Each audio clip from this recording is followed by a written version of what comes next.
Olá, tudo bem? Então, hoje eu vou abordar uma história, né? Um script.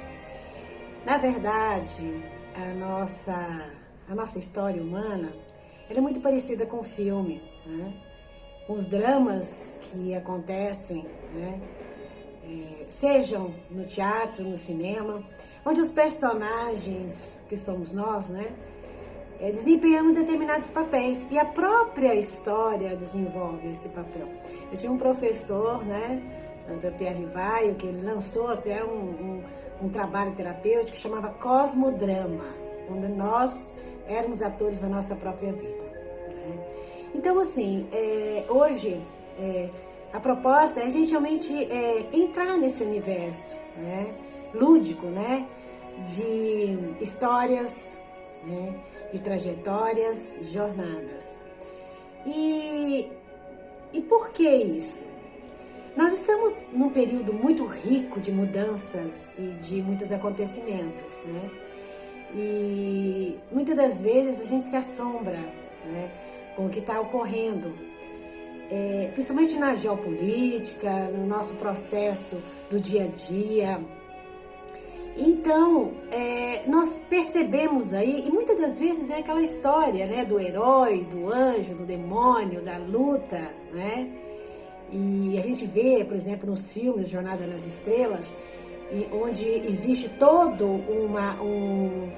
uma luta, né, uma guerra nas estrelas, para que haja um domínio, né, de alguma grupo, né, de político ou um grupo de poder que possa assumir o controle, né, do universo. E a gente trazendo isso para a nossa realidade, o macrocosmo e o microcosmo, é a mesma coisa, né? Nós estamos sempre envolvidos nessa questão da disputa do poder, né? Isso tem muito a ver também com a nossa questão interna. O nosso poder interno, o poder externo, como é que eu lido com essa questão, né?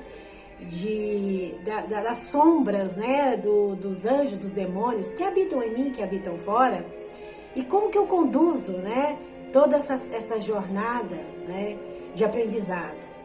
Porque é lógico que nós estamos, essa situação que a gente vive, né, às vezes, muitas vezes a gente se questiona porque a gente entende que isso é injusto, né?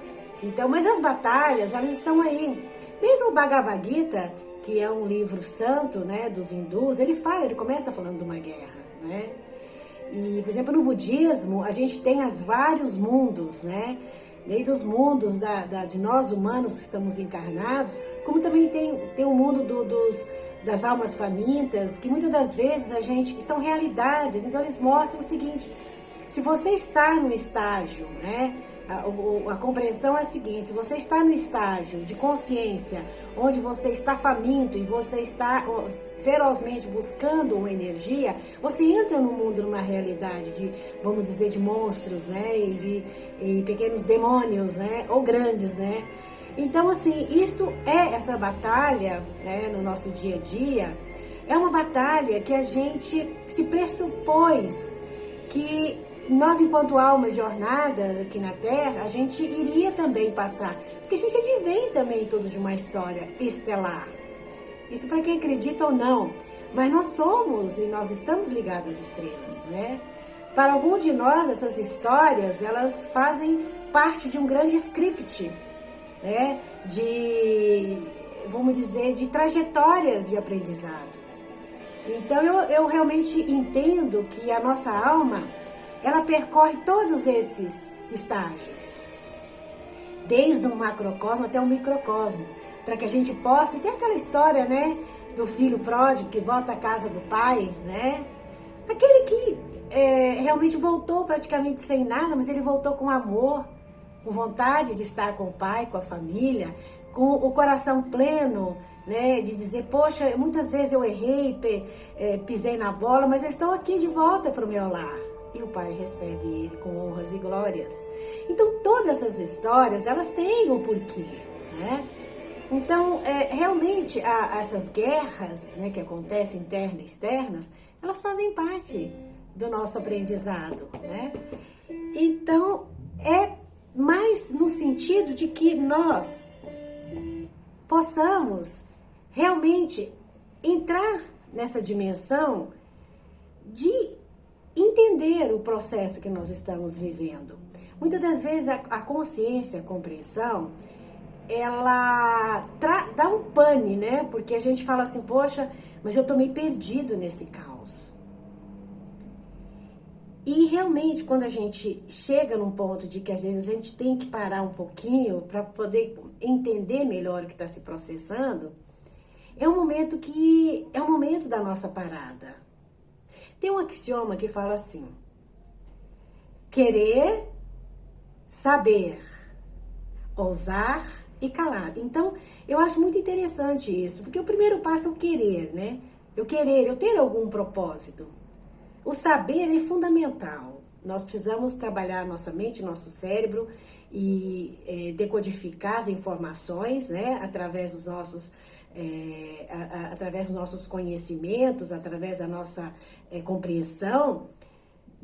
Ousar no sentido de agir, né? De repente eu me movimento para poder colocar em prática aquilo que eu conheço, que eu aprendi. E calar é quando se manifesta, quando a gente cala, silencia e deixa as coisas fluírem para que tudo que eu preparei possa se manifestar. Então, nesse processo de ousar, muitas vezes vem aí a questão das batalhas, das lutas, porque muitas das vezes a gente pensa numa coisa que é outra e não vê, não consegue, e a gente começa a se movimentar, inclusive até para um próprio conflito, para a batalha interna e externa. Mas depois a gente percebe que quem manifesta não sou eu. Há todo um processo maior de criação no qual eu estou inserido e que precisa juntar as peças para que algo possa se manifestar. Né? Então, se a gente percebe que a gente está às vezes no caos e que nós estamos no meio desse caos, esse caos ele traz uma ordem. Ele se pressupõe porque esse é o movimento do universo, o caos e a ordem. Então, geralmente, mas às vezes a gente não tem paciência, né? Nós ficamos assim num processo bastante inquieto. E aí vem as doenças, as depressões, né? E quem consegue dar o pulo, quem consegue sair dessa imersão, né? Que muitas das vezes, na própria batalha, no próprio processo de movimento, a gente sente um cansaço, uma exaustão e que a gente procura, se desgasta e vamos dizer, e inclusive muitos de nós, em muitas batalhas, a gente perde as batalhas e fica realmente em uma situação de depressão, de doença, e que isso pode ser até fatal, né, letal para alguns de nós. Mas se nós soubermos lidarmos com as diversidades para que isso possa nos levar a um grau maior de conhecimento e saber o que nós erramos e tentar buscar, né, dentro daquilo que eu sei do escopo, ou então trazer algum conhecimento que eu não tenho, para que eu possa realmente ultrapassar esse desafio e chegar ali na frente e entender que o movimento todo foi feito. É como o elétron, o próton, né? Que o negativo e o positivo, para que haja o movimento, um se movimenta e o outro é mais estático, né? Então, e também as polaridades, elas estão dentro desse contexto. Então, essas guerras que a gente percebe, internas e externas, e que fazem parte do nosso universo de aprendizado, elas são parte, né, da nossa trajetória. E a partir do momento que a gente começa a caminhar, a gente percebe que a gente pode ir além delas, estar além das guerras, se a gente tem uma compreensão de que todo o processo de cocriação e cocriação passa pelo caos, pela ordem, pelo silêncio e pela manifestação. Então é isso aí. Gratidão, gratidão.